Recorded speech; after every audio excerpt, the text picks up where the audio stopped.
અત્યારના ભાજપની જે પરિસ્થિતિ છે તે ખૂબ જ વિકટ પરિસ્થિતિ છે. આ પરિસ્થિતિમાં ભાજપ જે છે એ ખૂબ લાંબા સમયથી આવી પરિસ્થિતિ ભાજપે કોઈ દિવસ ખાસ કરીને ગુજરાતની અંદર એને ક્યારેય જોયેલી નથી. કારણ કે ભાજપની અંદર અત્યારના મોટો પ્રોબ્લેમ શું છે કે અત્યારના જૂથવાદ ખૂબ જ વધી ગયો છે. એટલે દરેક જૂથને સંતોષ આપવો જરૂરી છે. પબ્લિકનો ઓપિનિયન એવો છે કે ભલે ભાજપ સરકાર છે, સરકારનું કોઈ અસ્તિત્વ જે છે એ પબ્લિકને ક્યાંય દેખાતું નથી. સૌરાષ્ટ્રના નેતાઓ જે છે એની આગળની એક ઇમ્પેક્ટ એવી આવી રહી છે કે જાણે સૌરાષ્ટ્ર છે એ ગુજરાતનો કોઈ ભાગ જ નથી. અત્યારના સમાચાર એવા મળી રહ્યા છે કે 16મી તારીખે મંત્રીમંડળનું કદાચ વિસ્તરણ થઈ શકે છે. નમસ્કાર, આપ જોઈ રહ્યા છો ટીવી 13 ગુજરાતી ડિજિટલ. હું છું આપની સાથે બંસી રાજપૂત. જે રીતે અત્યારે નવરાત્રી પતિ છે અને દિવાળીનો તહેવાર આવી રહ્યો છે, પરંતુ એ પહેલા જ જો ગુજરાતના રાજકારણની વાત કરવા બાબત તો બહુ જ બધા જે ફેરફારો છે તે જોવા મળ્યા અને આગામી સમયમાં પણ જે ફેરફારો છે તેની શક્યતાઓ દેખાઈ રહી છે. ઘણા લાંબા સમયથી આપણે જે ગુજરાત પ્રદેશ પ્રમુખ છે તેમની રાહ જોઈ રહ્યા હતા. જે ગતિએ જગદીશ વિશ્વકર્માનું નામ સામે આવ્યું અને તેઓ પ્રદેશ પ્રમુખ બની ગયા પછી તરત જ અચાનક તેમને દિલ્હીનું તેડું આવે છે. આપણા સીએમ છે તે પણ અત્યારે દિલ્હી પહોંચ્યા છે અને એ બધાની વચ્ચે મંત્રીમંડળના વિસ્તરણને લઈને જે અત્યારે જે એંધાણ દેખાઈ રહ્યા છે, અટકળો દેખાઈ રહી છે, તે ખૂબ જ મહત્વપૂર્ણ માનવામાં આવી રહી છે. ત્યારે આજે આપણે વાત કરવાના છીએ આ જ મુદ્દા પર. આપણી સાથે વરિષ્ઠ પત્રકાર મિલનભાઈ આપણી સાથે જોડાઈ ગયા છે. મિલનભાઈ, આપનું સ્વાગત છે. તો જે રીતે કહેવાય ને કે ભાજપ ક્યારે શું કરે અને કઈ રીતે કરીએ કશું નક્કી નથી હોતું. ઘણા લાંબા સમયથી આપણે પ્રમુખની રાહ જોઈ રહ્યા હતા. અચાનક જ એક નિર્ણય લેવાય છે અને પ્રમુખ બની જાય છે. પછી જે દિલ્હીના અત્યારે ગતિવિધિઓ ચાલી રહી છે, વિસ્તરણની જે વાતો સેવાઈ રહી છે, શું લાગી રહ્યું છે આખા મુદ્દા પર? અત્યારના ભાજપની જે પરિસ્થિતિ છે તે ખૂબ જ વિકટ પરિસ્થિતિ છે. આ પરિસ્થિતિમાં ભાજપ જે છે એ ખૂબ લાંબા સમયથી આવી પરિસ્થિતિ ભાજપે કોઈ દિવસ ખાસ કરીને ગુજરાતની અંદર એને ક્યારેય જોયેલી નથી. ગુજરાતની અંદર ભલે બહુમતી છે, સ્પષ્ટ બહુમતી છે, અત્યારે 161 જેટલા ધારાસભ્યો છે, તે બધી વસ્તુ સાચી, પણ ક્યાંક ને ક્યાંક જે પબ્લિકનો ઓપિનિયન આપણે લેવા બેસીએ તો પબ્લિકનો ઓપિનિયન એવો છે કે ભલે ભાજપ સરકાર છે, પણ સરકારનું કોઈ અસ્તિત્વ જે છે એ પબ્લિકને ક્યાંય દેખાતું નથી. એટલે ક્યાંક ને ક્યાંક વસ્તુ એવી અત્યારના થઈ રહી છે કે હવે ડિસેમ્બર, જાન્યુઆરી, ફેબ્રુઆરીની અંદર બધા કોર્પોરેશન્સની, મહાનગરપાલિકાઓની ચૂંટણીઓ આવી રહી છે અને જો આ કોઈ ફેરફાર ભાજપ ન કરે તો એનો બહુ મોટો પ્રોબ્લેમ અને ઇસ્યુ જે છે એ ભાજપને ભોગવવો પડી રહ્યો હતો. બીજા નંબર ઉપર જ્યારથી વિસાવદરની અંદર ગોપાલ ઇટાલિયાનું ઇલેક્શન જીતીને બેઠા છે ત્યારથી જે રીતના એનું રાજકારણ ચાલી રહ્યું છે, એની સભાઓ ગજવી રહ્યા છે, આ બધી વસ્તુઓ જે છે એ અત્યારના ભાજપ માટે બહુ એક રેડ ફ્લેગ છે.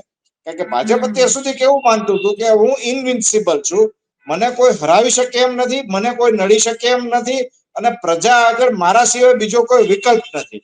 એટલે ભાજપની જે આ સ્થિતિ જે હતી એને ક્યાંક ને ક્યાંક ગોપાલ ઇટાલિયાએ જીતા પછી આખું ચિત્ર જે છે ફેરવી નાખ્યું છે અને પબ્લિકને પણ સમજાઈ ગયું છે કે ભાજપને હરાવી શકાય છે અને ભાજપને તકલીફ પણ પડી શકે છે.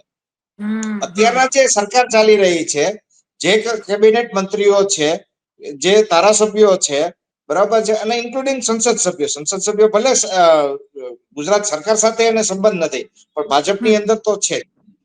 આની અંદર ક્યાંક ને ક્યાંક બધા લોકો વચ્ચે અસંતોષ એવો ચાલી રહ્યો છે કે કોર્પોરેટરનું કોર્પોરેશનમાં નથી ઉપજતું, ધારાસભ્યોનું સરકારમાં કઈ નથી ઉપજતું અને જે સંસદ સભ્યો જે છે એનું પણ નથી ગુજરાતમાં ઉપજતું, નથી કેન્દ્ર સરકારની અંદર ઉપજતું.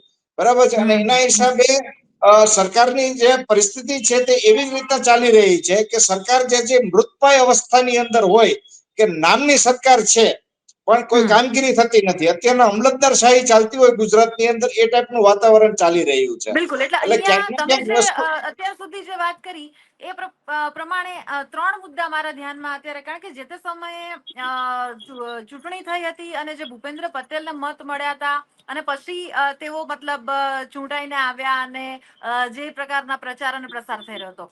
બીજી વાત, તમે જે રીતે વાત કરી કે અત્યારે કોઈ પણ નેતાનું કશું ઉપજતું નથી, એટલે એવું કહી શકાય કે હવે ફરી એકવાર મોટા માથાઓ છે એને મેદાને ઉતારવા પડશે કે જે ઓલરેડી પોતાનું એક નામ અને વર્ચસ્વ, કારણ કે સ્થાનીય રીતે વાત કરીએ કે સ્થાનિક લેવલે વાત કરીએ તો આવા નેતાઓની તાતી જરૂરિયાત. અને જે રીતે તમે આપનું મેન્શન કર્યું કે એ લોકો જે રીતે અત્યારે જે રણનીતિ અપનાવી રહ્યા છે તેના સામે એ પડકાર અત્યારે ભાજપ છે તે સ્વીકારી રહ્યું છે, એવું કહી શકાય? જો આ જૂના જોગીઓને થોડાક તો નવા ઉતારવા જ પડશે, એ ફરજિયાત કેટેગરીમાં આવે છે. કારણ કે મંત્રીમંડળમાંથી જે લોકોને અત્યારના મંત્રીમાંથી રૂક્ષત આપવામાં આવશે એ એવા લોકો છે કે જે પરફોર્મ નથી કરી શક્યા. આજે સરકાર તો હતી જ અને સરકાર છે જ એ લોકોની, પણ જે કામગીરી થવી જોતી હતી, જે કીધું મેં થોડી વાર પહેલા કે અત્યારના ગુજરાતની અંદર અમલતદારશાહી ચાલી રહી છે. અત્યારના મિનિસ્ટરો લેવલની પણ કેપેસિટી નથી કે પોતાની રીતના નિર્ણય લઈ શકે, અથવા તો કોઈ નિર્ણય લે તો ઈ જે ઉચ્ચ અધિકારીઓ જે છે અધિકારી બરાબર છે ઈ એના ઉપર કામ કરે એ વાતનો કોઈ માલ હતો નહીં. એટલે તેનો મતલબ એવો હતો કે જે કેબિનેટ મંત્રી છે અથવા તો રાજ્ય કક્ષાના મંત્રી છે એનું પોતાના મંત્રાલયમાં પણ ઉપજતું નથી. અધિકારીઓ એને કાચે કાચા ખાઈ જાય છે, બરાબર છે.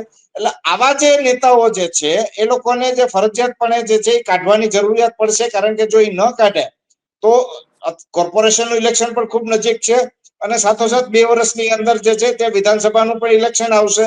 એટલે આની અંદર પણ નડવાની વસ્તુ આવશે. ત્રીજા નંબરનું ફેક્ટર હજી એવું આવશે કે જે કોંગ્રેસમાંથી ભાજપની અંદર ગયેલા છે, આમ આદમી પાર્ટીમાંથી ભાજપમાં ગયેલા છે અને એને પ્રોમિસ આપવામાં આવેલું હતું કે તમને સરકારમાં સત્તા સ્થાન ઉપર અમે તમને ક્યાંક ને ક્યાંક ગોઠવશું, બરાબર છે. આ સત્તા ઉપર જ તો એ લોકો પક્ષ પલટો કરીને ભાજપની અંદર આવેલા છે. એટલે એને પણ એક યોગ્ય સ્થાન આપવું જરૂરી છે કે જેથી કરીને કમસે કમ એવું કહી શકાય કે અમે કમિટમેન્ટ આપ્યું હતું અને કમિટમેન્ટ અમે પૂરું કર્યું, બરાબર છે. એટલા માટે થઈને પણ આ થોડા ફેરફારોની જરૂરિયાત દેખાઈ રહી છે. તમારા અનુભવ પ્રમાણે મારે સમજવાની કોશિશ કરવી છે કે અત્યારે જે પ્રકારની શક્યતાઓ મોટા નેતાના દિલ્હીમાં ધામા અને સાથે સાથે હંમેશા એવું કહેવાતું આવી રહ્યું છે કે દિલ્હીથી આપણી જે સરકાર છે ગુજરાત એ ચાલી રહી છે, એક આ વાત સતત સામે આવતી રહેતી હોય છે. તમને શું લાગી રહ્યું છે, કયા માથાઓને મેદાને ઉતારી શકે છે, શું બદલાવ આવી શકે છે? જો કોઈ નામ આપી શકો તો તમે. નામ પણ તમને આપું છું અને કારણ પણ તમને આપું છું. ઓકે.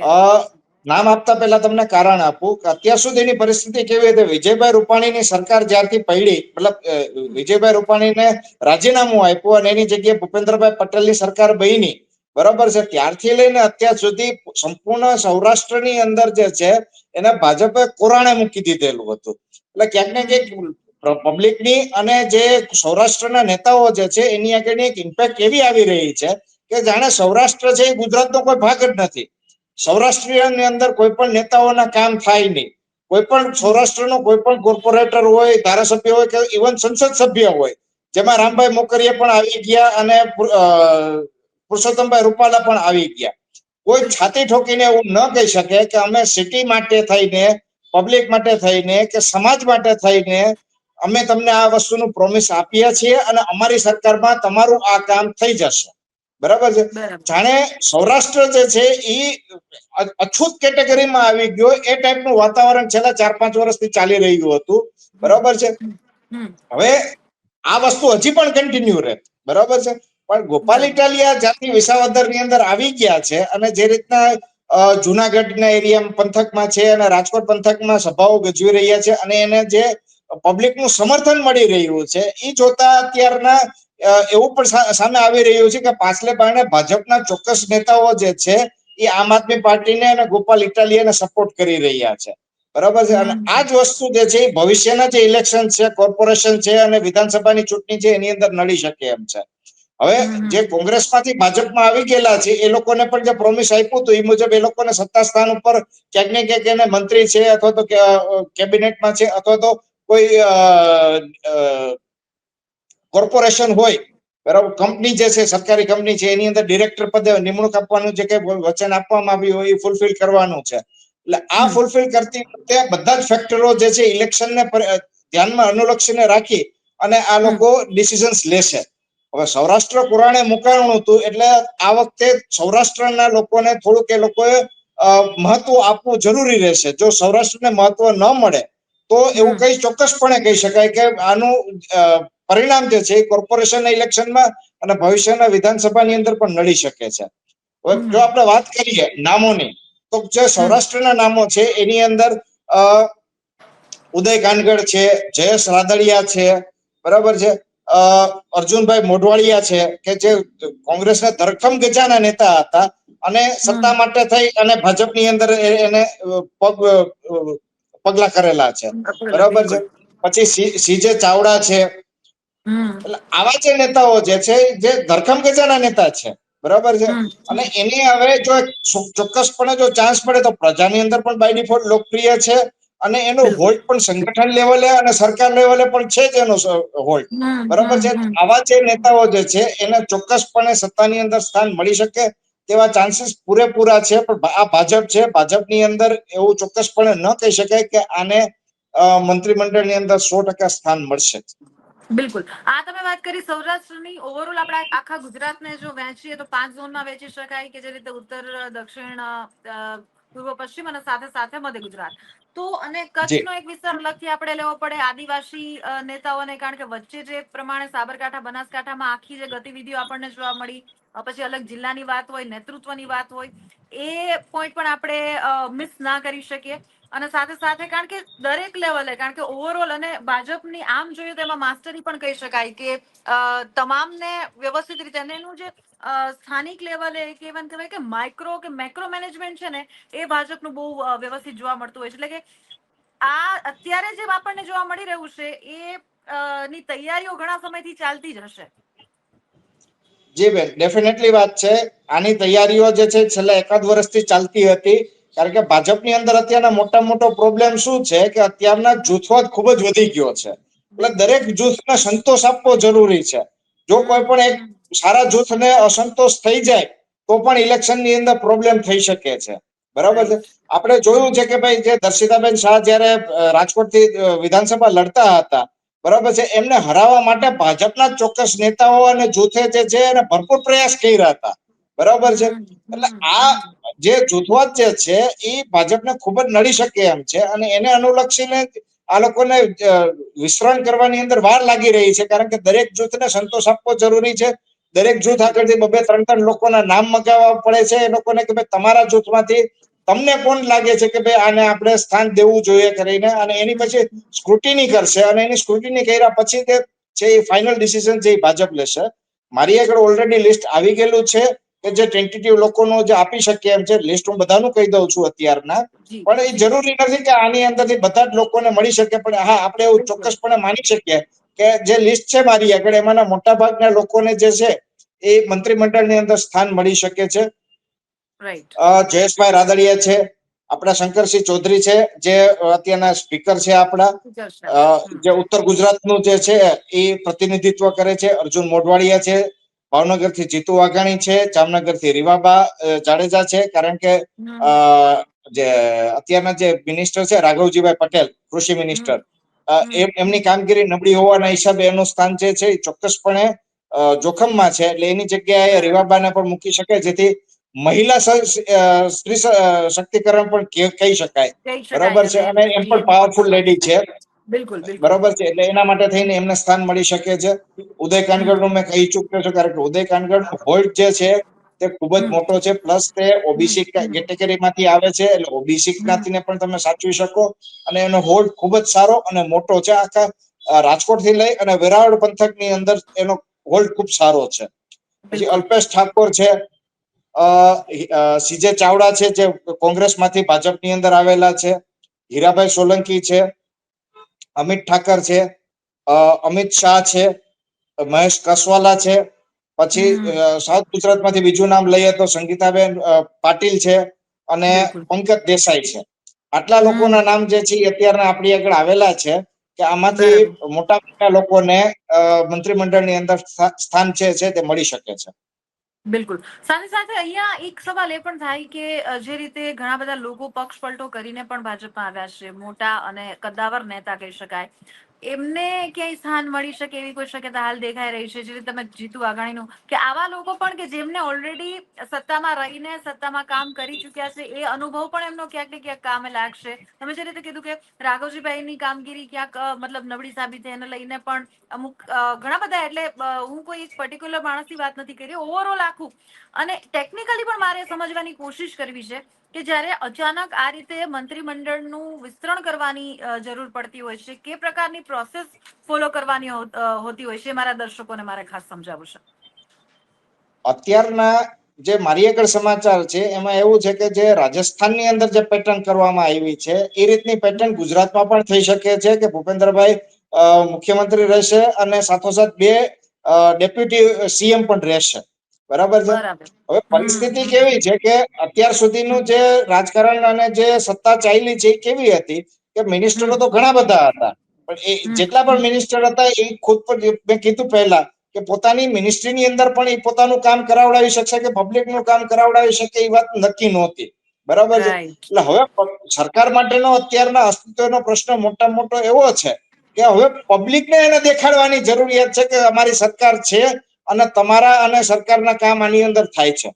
સાથોસાથ આપણે ત્યાંનું જે રાજકારણ છે કેવું છે કે જ્ઞાતિવાદ રાજકારણ થઈ ગયું છે. કોઈ પણ સરકાર હોય, કોંગ્રેસની સરકાર હોય, બીજેપીની સરકાર હોય, એનડીએની સરકાર હોય કે ઇન્ડિયા ગઠબંધનની સરકાર હોય, હવે કોઈ પણ સરકાર એવી નથી કે જે જ્ઞાતિવાદને સાઈડમાં મૂકી અને ચાલી શકે. એટલે હવે જે નવા નામ આવશે એને બંને રીતના જસ્ટિફાય કરવું પડશે. એને જ્ઞાતિવાદને પણ જસ્ટિફાય કરવો પડશે અને સાથોસાથ જે પ્રાંતવાદ છે કે સૌરાષ્ટ્ર છે, કચ્છ છે, સોરઠ છે, ઉત્તર ગુજરાત છે, મધ્ય ગુજરાત છે અને દક્ષિણ ગુજરાત છે અને પ્લસ આદિવાસી પટ્ટો છે. આ બધા જ લોકોને તમારે સરખા ભાગે મહત્વ તમારે આપવું પડશે. જો આ મહત્વ તમે ન આપો તો ભવિષ્યના ઇલેક્શનની અંદર જે તે પાર્ટ આવ્યો અથવા તો જે તે જ્ઞાતિના જે આગેવાનો જે છે એ ભાજપને 100% નડી શકે છે. એટલે આ બધી વસ્તુના ફેક્ટર્સ જે છે એ પણ તમારે જોવું પડે છે કે ભાઈ આ નેતા જે છે એનું તેની જ્ઞાતિમાં જોર કેટલું છે, તેના પંથકમાં જોર કેટલું છે અને એનું જે જોર છે જ્ઞાતિમાં અને પંથકમાં એના બેસિસ ઉપર અત્યારે સિલેક્શન કરવાની વાત આવી રહી છે. એટલે ભાજપે બે રીતના અત્યારના રિસર્ચ કરાવેલું છે. એક તો જે પોતાની જે રિસર્ચની જે ટીમ છે, ભાજપના જે કાર્યકર્તાઓ જે છે એની આગળથી ફીડબેક્સ લીધા છે અને સાથોસાથ આઈબી આગળથી પણ રિસર્ચ કરાવડાવેલું છે કે ભાઈ આનાથી આપણને શું, આને આપણે લઈએ તો શું ફાયદો, અને આપણે પડતા મૂકીએ તો શું ફાયદો, અને આને આપણે ન બનાવીએ મિનિસ્ટર તો આપણને શું નુકસાન થઈ શકે છે. આ બધી જ વસ્તુનો જે રિસર્ચ કર્યું છે ભાજપે, એના પછી આ લોકો અત્યારના ડિસિઝન લેવા જઈ રહ્યું છે. પણ એટલી વસ્તુ હું તમને ચોક્કસપણે તમને કહી દઉં છું, ભાજપે ની અત્યારના એક બહુ મોટી ભૂલ કરી ચૂકેલું છે અને આ ભૂલ એવી છે કે જે સુધારી શકાય એવી નથી. ભાજપે સત્તા મેળવવા માટે થઈને અને પોતાનો જે 156 નો કે 140+ જવાનો જે એજન્ડા હતો એને ધ્યાનમાં રાખી અને કોંગ્રેસમાંથી અને આમ આદમી પાર્ટીમાંથી જે નેતાઓને ઇમ્પોર્ટ કરેલા છે એના હિસાબે ક્યાંક ને ક્યાંક જે મૂળ ભાજપના લોકો છે, મૂળ સંઘના લોકો છે, મૂળ ડેડિકેટેડ લોકો જે છે, આ લોકોની જે મોટું જે પોપ્યુલેશન જે છે એને ભાજપ નારાજ કરી ચૂક્યું છે કે ભાઈ અમારે શું આખી જિંદગી તમારા માટે પાથરણા જ પાથરવાના છે, ખુરશીઓ જ પાથરવાની છે. એટલે આ જે વસ્તુ છે ઈ ક્યાંક ને ક્યાંક ભાજપને હવે ભવિષ્યમાં નડે એમ છે. કારણ કે અત્યાર સુધી કેવું હતું કે તમે જેને 20-20 વર્ષ સુધી ગાળો આપેલી છે, તમે એને ખરાબ ચિતરેલો છે, હવે એ ભાજપમાં આવી અને એ મંત્રી બનશે એટલે તમારે પબ્લિક આગળ એના વખાણ કરવા પડશે. તો હવે તમે વિચાર કરો કે તમે કોઈ વ્યક્તિને 20 વર્ષ સુધી સળંગ ગાળો આપેલી છે અને હવે તમારે એપાર્ટમેન્ટમાં રહેવા આવી ગયા, તમારી પાર્ટીમાં રહેવા આવી ગયા, એટલે હવે તમારે ઈ જ વ્યક્તિને વખાણ કરવા પડશે કે ભાઈ ના ના આ તો ભાઈ ખૂબ સારા છે, અમારી જે ભૂતકાળમાં અમે જે ગાળો આપેલી હતી એ અમારી ભૂલ હતી. બરાબર છે. હવે આ વસ્તુ મૂકેલી ચાટવા બરોબર વસ્તુ છે. આ વસ્તુ કોઈ પણ જે સ્વાભિમાની વ્યક્તિ હોય એને આ વસ્તુ પચે નહીં વસ્તુ કે ભાઈ તમે ખોટા હતા એટલે મેં તમને ખોટો ચિતરેલો છે ને હવે તમે અમારી સાથે આવી ગયા એટલે તમારી ભૂતકાળની દરેક ભૂલો જે છે, તમારા ભૂતકાળના દરેક નિર્ણયો જે છે એ ખોટા થઈ ગયા. બરાબર અને છે. પ્રજા પણ એટલે એટલી આ જે મૂરખ નથી, વસ્તુ છે પ્રજા પણ આ વસ્તુ સમજે છે કે ભાઈ ખરેખર પ્રજા કોની સાથે જાય. પ્રજા પણ એટલી મૂરખ નથી કે ભાઈ કાલે આ વાત કરતા હતા, આજે આ વાત કરી રહ્યા છે. એટલે હવે થોડુંક અમુક રીતે અને પ્રજાએ પણ તમે જે રીતે વાત કરી કે ગોપાલનું જીતવું અને ક્યાંક ને ક્યાંક પ્રજાને હવે ઓપ્શન પણ દેખાઈ રહ્યો છે. આમ ગુજરાત માટે એવું કહેવાતું હોય છે કે ત્રીજો પક્ષ ક્યારેય સફળ જતો નથી, પરંતુ જો એ પણ આ જ અગ્રેશનથી કે આ જ એનર્જીથી કામ ચાલતું રહેશે તો કદાચ એ મીત પણ ચેન્જ થઈ જાય એવા કોઈ અંદાણ, એવી કોઈ વસ્તુ દેખાઈ રહી છે તમને? જો તમને આની અંદર તમને બે પરિબળોનું તમને ખાસ ધ્યાન દોરું છું. પહેલી વસ્તુ એવી છે કે કોંગ્રેસના જે ચૂંટેલા જે 6 ધારાસભ્યો હતા એ લોકો અત્યારના ભાજપની અંદર જોડાઈ ગયેલા છે, બરાબર છે. હવે આ જે જોડાઈ ગયા કોંગ્રેસ છોડી, અને જેમ કે અર્જુન મોઢવાડિયા છે, સીજે ચાવડા છે, હર્ષદ રીબડિયા છે, સોરી એ તો આમ આદમી પાર્ટીમાંથી હતા.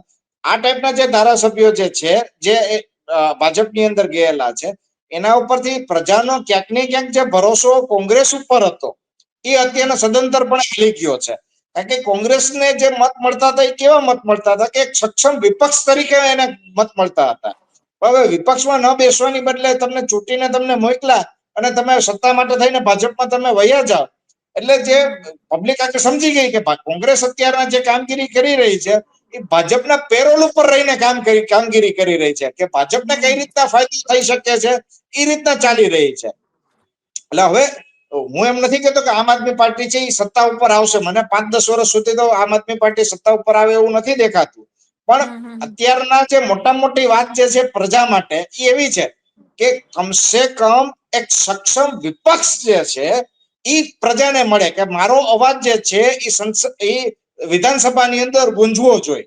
આજે મને કોઈ પ્રોબ્લેમ છે, મને ભાજપના કોઈ નેતાથી પ્રોબ્લેમ છે, ભાજપના કોઈ કોર્પોરેટર થી કે કોન્ટ્રાક્ટર થી મને પ્રોબ્લેમ છે, અને હું જો ભાજપમાં ફરિયાદ કરવા જાઉં છું તો ઈ કાને અથડાઈને પાછા વયા જાય છે. મારી વાત કોઈ સાંભળવા માટે અત્યારે ફ્રી નથી, અને મારી વાત કે મારા જે પ્રશ્નો છે એનું નિરાકરણ જે આવતું નથી, કારણ કે કોઈ સક્ષમ વિપક્ષ નથી. એટલે આમ આદમી પાર્ટી જે છે એના અનુલક્ષીને અત્યારના પબ્લિકને ક્યાંક ને ક્યાંક એક સક્ષમ વિપક્ષ દેખાઈ રહ્યો છે, કે હું કમસે કમ મારો પ્રોબ્લેમ લઈ અને જો હું આમ આદમી પાર્ટીના ધારાસભ્ય આગળ જઈશ તો મારો જે અવાજ જે છે એ સંસદમાં મારા નામનો પ્રશ્ન ઉઠાવશે અથવા તો પ્રશ્ન કરશે, બરાબર છે, અને તો મારું જે છે એ વસ્તુનું સોલ્યુશન આવશે. અને આપણે જોયું કે વિસાવદરની અંદર રોડ રસ્તાની કામગીરી બહુ ખરાબ હતી. એમાં એવું નથી લાગતું મિલનભાઈ કે ક્યાંક ને ક્યાંક આમ જોઈએ તો ડર વધારે કોંગ્રેસને છે? જો વિપક્ષની વાત 100% કરવામાં આવે કોંગ્રેસના મત વધારે કમાય.